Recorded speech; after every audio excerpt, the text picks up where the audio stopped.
From never making the playoffs to 10 years later winning the first state title in program history, little did they know, Workin and Amon had just completed construction on the Beasts of the East.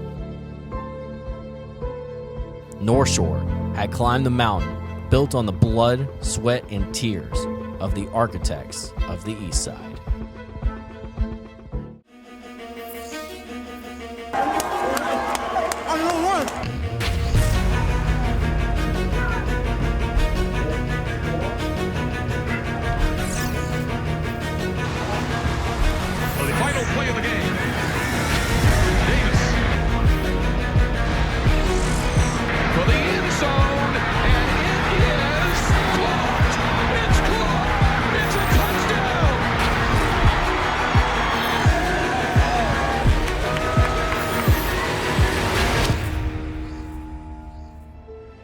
I really thought that we were going to get there and get in the playoffs when we concluded spring training that first year.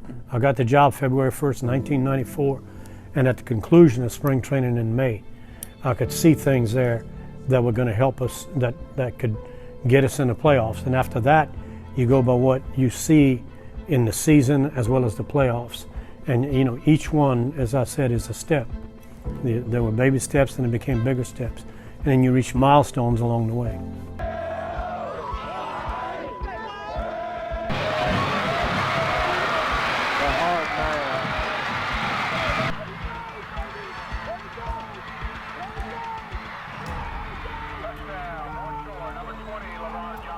North Shore kept winning and became the #1 stop for college recruiters. Over 120 Division I recruits is what Amon would send on, and more than a dozen to the NFL, including Corey Redding, Andre Gerard, Shockey Brown, Kevin Rutland, and Earl Mitchell.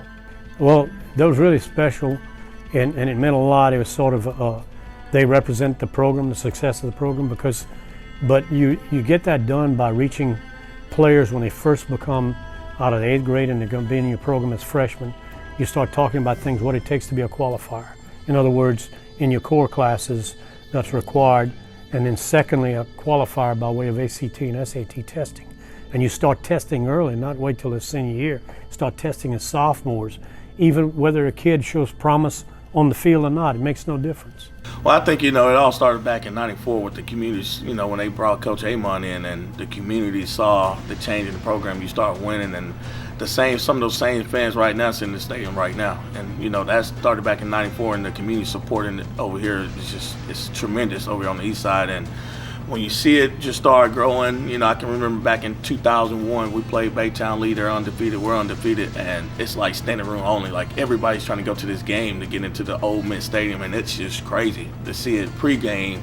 You get there, normally nobody's there, but to get there pregame and see that the stands are already full on both sides, you knew it's a special place.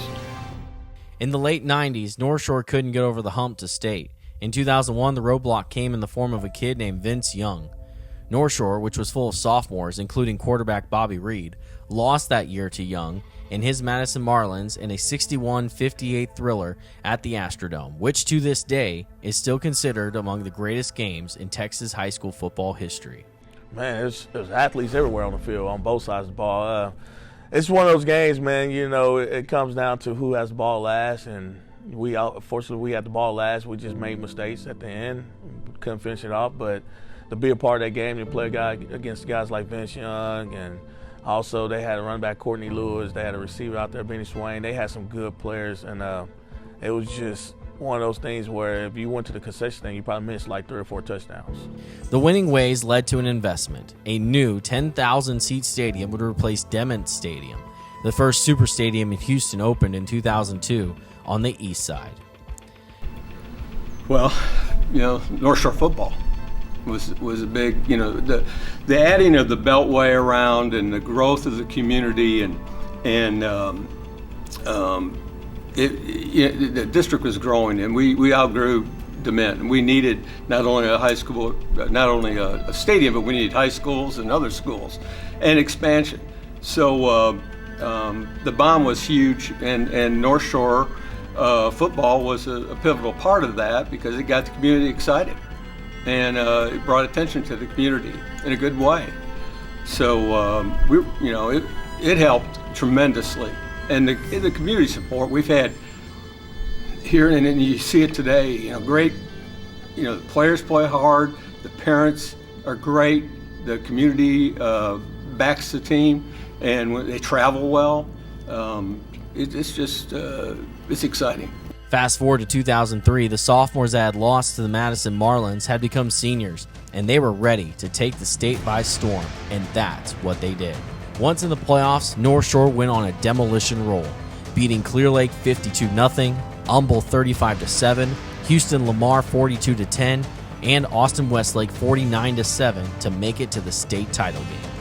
That led to historic Rice Stadium, where they would face the Woodlands. It was an all-Houston state title game. North Shore won 23-7. 20 years of being in the playoffs. History, accomplishment. It stands for philosophy and what you believe in. Winning it all in 2003 and considered possibly one of the best teams in the history of high school football in Texas. Well, we had 7 sophomores on defense 2 years before, so now they were seniors, so you're getting to see kids grow up, and they were very, very close. It was an example of unselfish dedication by a close-knit group, still close today. Married men with families, still close today, get together and celebrate 2003. Yeah.